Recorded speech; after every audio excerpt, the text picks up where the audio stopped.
Hello mga kabigaon, charot.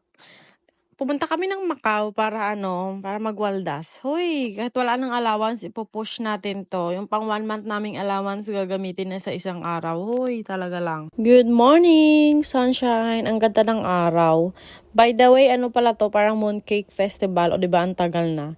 Pumunta kami ng Macau para gumala-gala lang. 1 day tour lang to. Sumakay lang kami ng bus. Nasa 45 Hong Kong dollar yung bayad. Sobrang haba ng pila sa immigration. Nasa 2 hours ata yung pila namin doon. First stop namin Senado Square. Yung floor nila, Europe inspire yan. Wala daw kami naman masyado makikita dito. Ganyan lang siya. Go directly na kami dito sa Putol na Church. Bago kayo makarating dun sa Putol na Church. Oh, and daming freebies, ante. Tapos madami din nakikihingi. Oy, syempre nakiagaw kami na curious ako dito. Ano pala to? Beef jerky or may pork jerky din sila. Pre-taste nila yun kung ano yung flavor na bibilin mo. Hindi ako bumili kasi sobrang mahal naman talaga ng kilo niyan. Imagine pag i-convert mo yun in peso, nasa ano yan? Nasa 500 something. Oh my God. Tapos may pre-taste naman. O syempre, nasa pre-taste na tayo mga ante. Sobrang ingay dito. Parang nasa palengke ka din.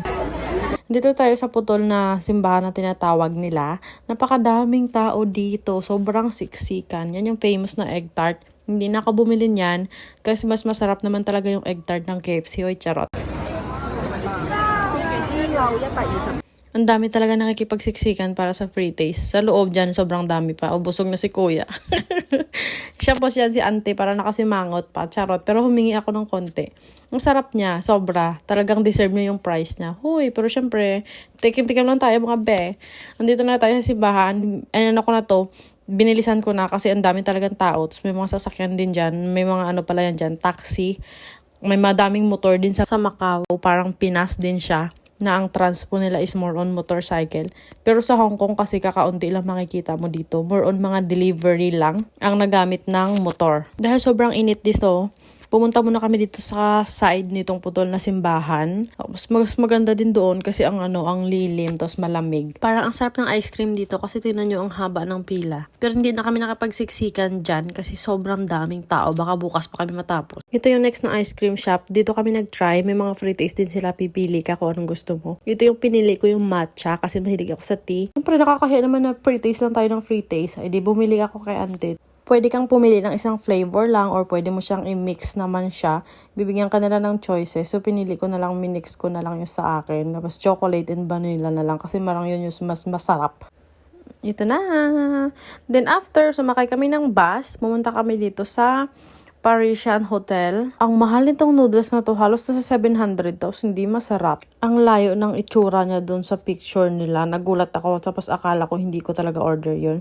Ito naman yung Eiffel Tower dun sa Macau. Kung gusto mo naman umakyat dun sa taas talaga, magbabayad ka ng 75 Hong Kong dollars. Then may elevator dun. Tapos pag akit mo sa taas, makikita mo halos buong buong view ng Parisian Hotel. Meron din sila dyang swimming pool. Tapos may mga maliit-liit na butas. Ito yung igaganyan mo, ilalagay mo dyan. Medyo nakakatakot siya kasi sobrang taas talaga nito. Tapos sa taas nito, may mga ganyan for safety. Din nilagyan nila ng ganyan. Kasi ang daming tao dyan. Tapos ang lakas pa rin ng hangin.